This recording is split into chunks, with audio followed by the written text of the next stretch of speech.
and Slate 107B. This is Johnny Dollar for broadcast Sunday, May 10, 1959.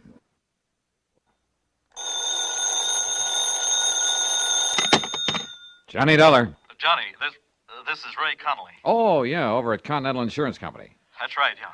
Oh, what's the problem, Ray? Problem? Well, no problem at all, actually. Huh? Are you busy tonight, Johnny? No plans at all.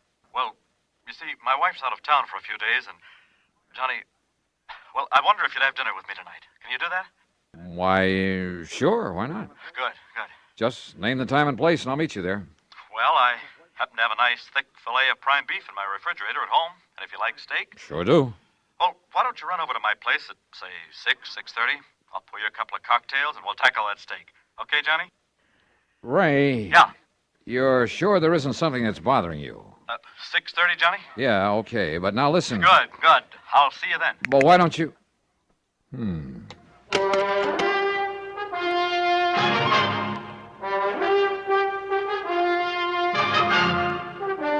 Bob Bailey in the exciting adventures of the man with the action-packed expense account. America's fabulous freelance insurance investigator. Yours truly, Johnny Dollar.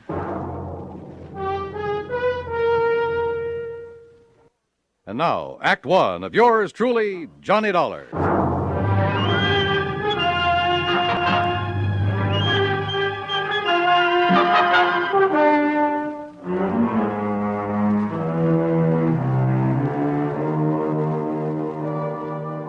Expense account submitted by Special Investigator Johnny Dollar to the Continental Insurance Company, Home Office, Hartford, Connecticut. Following is an account of expenses incurred during my investigation of the fatal Filet matter. There was something very funny about Ray Connolly's sudden invitation to have dinner with him, much less cocktails. I'd been at his office far too many times, had seen the bottles of pills that he kept in his desk, watched his secretary bring him a glass of milk at precisely 10:30 a.m., and exactly 3:15 p.m., had listened to the dull details of his ulcer-free diet more times than I can remember. So when Ray said cocktails... come on now, Dollar, stop trying to build up a case out of nothing.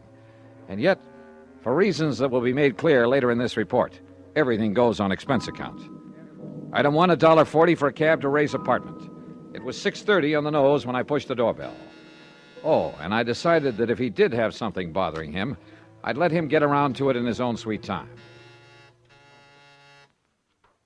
I wished later that I hadn't. Johnny, I'm glad to see you. Come in. Yeah, how are you, Ray? Well, you know how it is. Those ulcers been kicking up on you again? Yeah, a little. Sit down, Johnny, sit down. Sure, thanks. Now, what would you like? Martini, Manhattan? Got a plain old scotch and soda lying around? I certainly have. Have it for you in a second. Never touch it myself anymore, of course. You mean you're not drinking with me? Maybe I'll have a glass of milk and... Let's see. Yeah. It's time for me to take one of my pills. There you are, Johnny. Thanks. But did it ever occur to you, Ray, that if you'd stop worrying so much about that gut of yours, you might not have so much trouble with it? Johnny, it's easy to see you never had an ulcer. No, sir, and I don't ever intend to. Well, So- if you were in my end of the business, there's something just happened that I want to tell you about. Oh? Yeah, later. Incidentally, the steak we're having is the most beautiful thing you ever saw. Well, come on, I'll show it to you while I get a glass of milk. Okay. I guess my wife ordered some groceries sent over from Morris Baines Market before she left. I told you she's away. Yes, you did. Yeah, left yesterday. Well, the steak was delivered last night, along with some other things. There. How about that? It looks like you could cut that with a fork. Prime beef. Excuse me, I'll get my glass of milk. Sure. Hey, how do you like your steak, by the way? Only one way, blood rare. Well, of course, I'll have to have mine rather well done. So I'll just cut the fillet in half, and it'll be no problem at all. Ray, what about this thing that happened in the office you were going to tell me about? Later, Johnny. Later.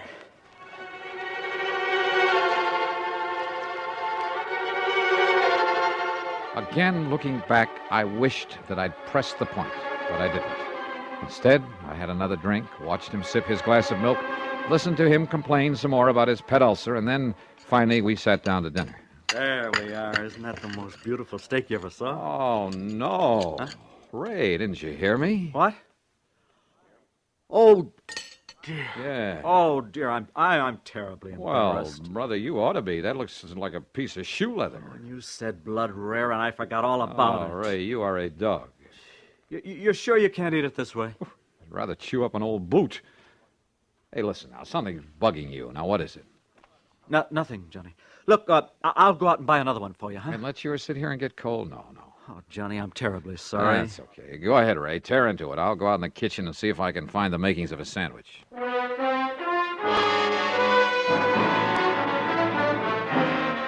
I could have killed him overcooking a perfectly good steak that way. But instead, I made myself a sandwich and stuck around. Because I knew that sooner or later he'd tell me his real purpose in having me come over. And later he did. At least he started to. We had washed the dishes, then gone back into the living room. I had settled down with a third cup of coffee and a cigarette, and he was sipping at another glass of milk. It's just that I don't like being threatened, Johnny. Threatened? Heaven knows I have enough trouble keeping this ulcer under control with just the daily run of problems I have to face at the office. Oh, what do you mean by You know, people demanding more from their insurance than they deserve. People filing claims when they aren't entitled to any insurance at all, and then trying to... Oh! What? Nothing, Johnny. I just...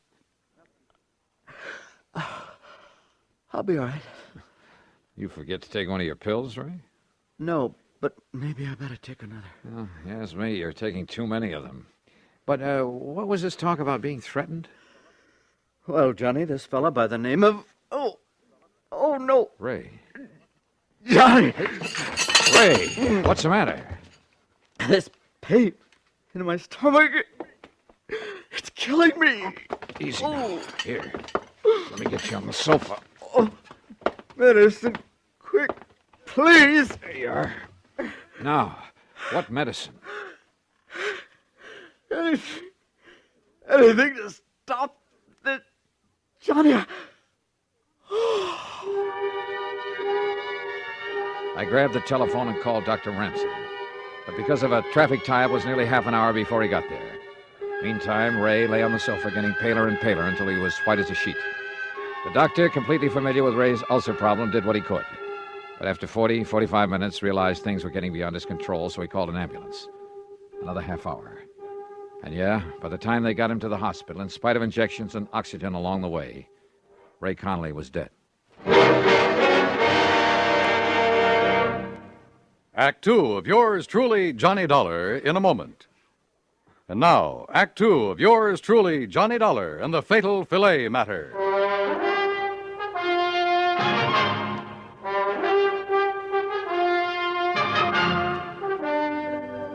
Yes, Mr. Dollar, I knew that Connolly's ulcer condition was serious. I've been treating him for a couple of years, but I certainly never believed this could happen. What it means is that he bled to death. Is that it, Doctor? Yes, internal hemorrhage. But of such intensity, I don't understand it. And yet, well, let's face it, Dollar, this sort of thing has happened before. Has happened before. Yes. Doctor, you may be right about that. Well, of course I am. But not in the way you think. I went back to Ray's apartment, let myself in with a key I'd filched out of his pocket, then went over every inch of the place. And I came up with nothing. Nothing, that is, until I went into the kitchen. There I saw for the second time the bag of groceries that his wife had had delivered from Baines Market, from which Ray had taken only one thing, so far as I knew: the steak he'd eaten that night. Yeah, and he had eaten every bit of it. I dumped them out on the table, made a list of them. Then I noticed something else on the table. It was a cheap gold-plated cufflink with the initials XD on it. Early the next morning, I talked with Morris Bain, proprietor of the food market. Insurance investigator? That's right, Mr. Bain. Well, no, George, just call me Morris. That's what my customers do. Okay, Morris. Well, Well, of course, I'll be glad to cooperate, Mr. Dollar, every which way I possibly can. good. Now, The all I second want to know... shelf on the left, Julius, right over the salad dressing. I gotta keep canned snails. I gotta keep for some of my special customers. But how people can eat those, I don't know. Oh, good morning, Mrs. Beckham. It's a lovely morning, isn't it? Now, Morris... Oh, yeah, you wanted information. eh? Yes. Oh, Mrs. Vandersloot, how are you, huh? How's your nice little doggy this fight? No, get him out of here before he does. No, get outside, out. Oh, what's your problem with dogs in the store? Yeah, I'm sure. But now, do you have a customer by the name of Connolly? Oh, Mrs. Connolly? Sure, lovely woman. She was in here only the other... Oh, how do you do, Miss Keena? How's my little sweetheart today, huh? We got a special on those fancy canned chestnuts with the light syrup listen that to you me. like. Mrs. Yeah? Conley was in here when? The day before yesterday. Oh, how's her husband, Mr. Dollar? Is he still suffering from those terrible ulcers? No, not anymore. Oh, it's a miracle. Hardly. The point is, she ordered some stuff from you. Yeah, that's right. We delivered it, too, day before yesterday. What? What did she order? Well, right here in the office, Mr. Dollar, I'll tell you exactly what went over there, but exactly. Good. You wanted breakfast cereals, madam, right there in the second aisle. Yeah, you're welcome. Now, right here in this pile of bills is the one for whatever the... here we are. Mrs. Ray Connolly. Good. Let me compare with the list I have. Sure. Julius! Julius, take care of Mrs. Freeband there by the cheese. Such a time I have with her help. And such an exclusive clientele, you have no idea. Well, did you find what you're looking for? Yeah, everything checks, except for one thing, the steak you delivered. Steak? That's right, a prime filet, but it's not on the list. We don't sell meat. What? No, of course not. Sadie, double-check the Hathaway order. Somebody made a mistake last week. Wait a minute. That's a good girl. You're sure your delivery boy didn't take a steak to the Conleys? How could he? Oh, fine. No, But we thanks don't anyway, even sell Morris. them. No, it's a pleasure anytime. Be seeing you. Yes, sure. Sadie, did you deliver the Broomfield order, Xavier? So, do it right now away. we try a different tack. Item 2 or 3, whatever it is, a dime for phone call to Dr. Ransom. I suggested he take whatever steps were necessary to make a complete examination of the stomach of the now deceased Ray Connolly. Item 4, 85 cents for a cab to the office of Continental Insurance. Ray's secretary had obviously been crying. I just can't believe it, Mr. Dollar. Yeah, I know, Gracie. Now listen. Did any of the people who've come here to see him ever threaten him? Threaten him? That's right. Well, lots of people have threatened lots of things when they didn't feel their claims were met properly, but he was the fairest, the most honest man. When, Mr. Dollar? Somebody in here yesterday, maybe? Well, yes, there was a man in here yesterday who was very angry about something. Oh? I could hear him pounding the desk in there and swearing. Who was he? I don't know. He must have come back with Mr. Conley after lunch, and I didn't see him leave, but look, he lost a cufflink. Cufflink? Let me... Here. XD. What? Gracie, this is the man I'm looking for. Can you find me a policy with this man's name on it? Just from these initials with all the policies on file? Probably a beneficiary whose claim was settled or refused. You say the man, Mr. Dollar. Yeah, Gracie. The man who murdered your boss.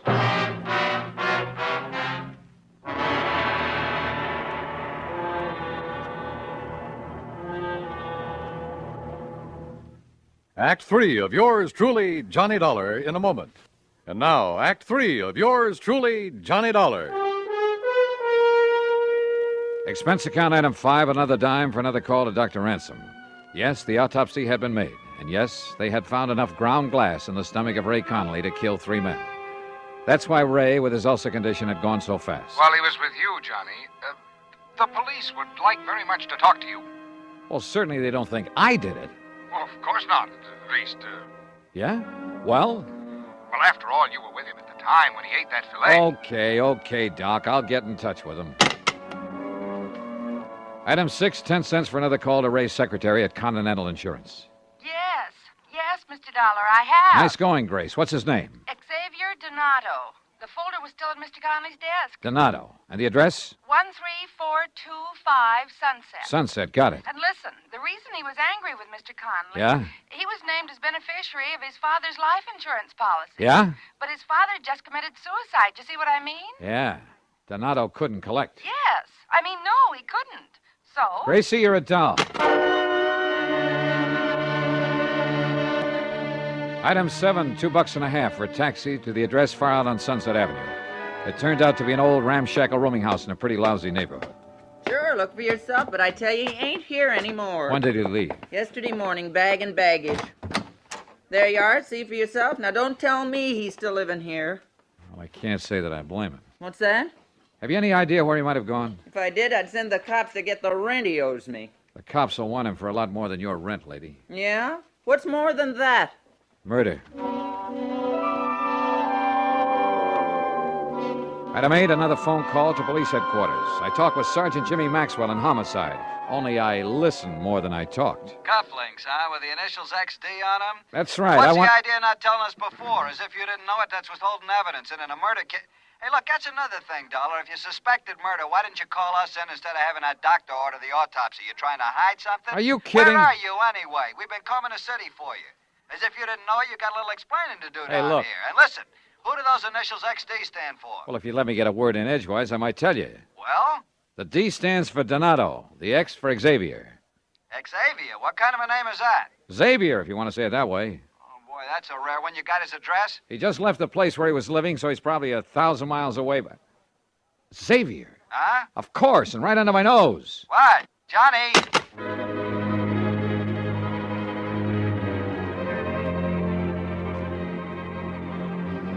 Maybe I should have told him more, everything I knew. But I didn't want to have to wait for the police or anybody else. Ray had been a friend of mine, and to bring his killer to justice was all I cared about. As for that name, Xavier, of course I'd heard it, only a few hours before. And for some stupid reason, it had never occurred to me that it began with the letter X. Item 9, $1.50 for another taxi. This time to the... Yeah, you guessed it. Excuse me, please. Julius, Pardon me, will you how many please, times madam? do I gotta tell you? You pack the vegetables on top. Morris. The can goes in the bottom, huh? Morris, come over here. Mr. Dollar. You're back so soon already? Now listen, when I left you early this morning, Yeah? just as I was leaving, I heard you call somebody by the name of Xavier. Yeah, you mean that slowpoke, huh? That dumb, stupid... All right, is he lazy- still here? What's his last name? His last name? Yeah, what is it? Well, his last name, it's... Sadie, how many times I gotta tell you when a customer's got a complaint? Well, this one has. What? No, Xavier. listen, Mr. Dollar. Xavier. Dollar. Xavier Donato. You looking for me, mister? You're Xavier Donato? Yeah. What do you want? I just want to show you a couple of cufflinks. Here. Are these yours? Yeah, mine. Then don't try to pull a gun. Me? I got no gun, mister. I found one of these in Ray Connolly's office. Sure. I got mad. I slam bang on the desk at him.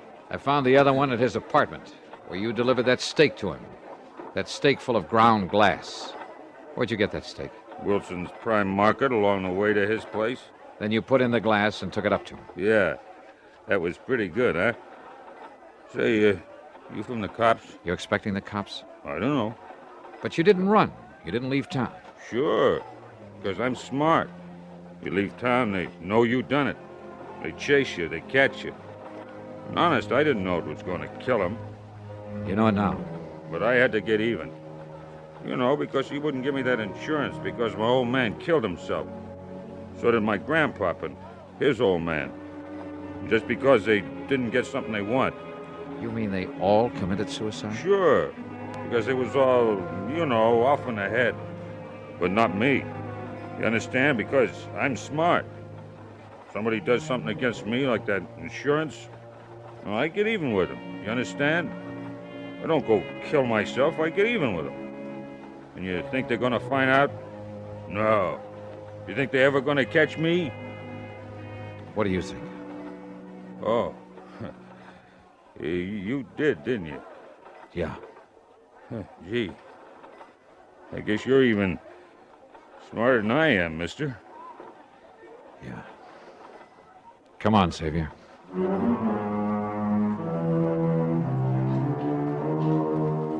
Prison? I doubt it. Not with a family history like that. But there are institutions for his kind. I'm sure he'll spend the rest of his life in one of them. And maybe, by studying his case, the doctors, the psychologists can learn more about helping such people before they go off the deep end. Expense account? Forget it. Ray Conley was my friend. Yours truly, Johnny Dollar.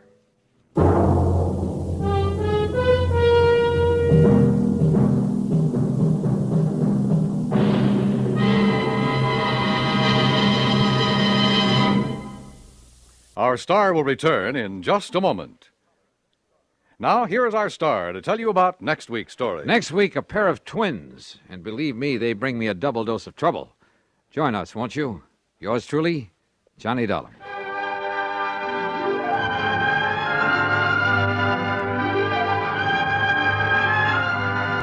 Yours truly, Johnny Dollar, starring Bob Bailey, originates in Hollywood and is written, produced, and directed by Jack Johnstone. Heard in our cast were Virginia Gregg, D.J. Thompson, Jack Edwards, Marvin Miller, Larry Dobkin, Harry Bartell, and Frank Gerstle.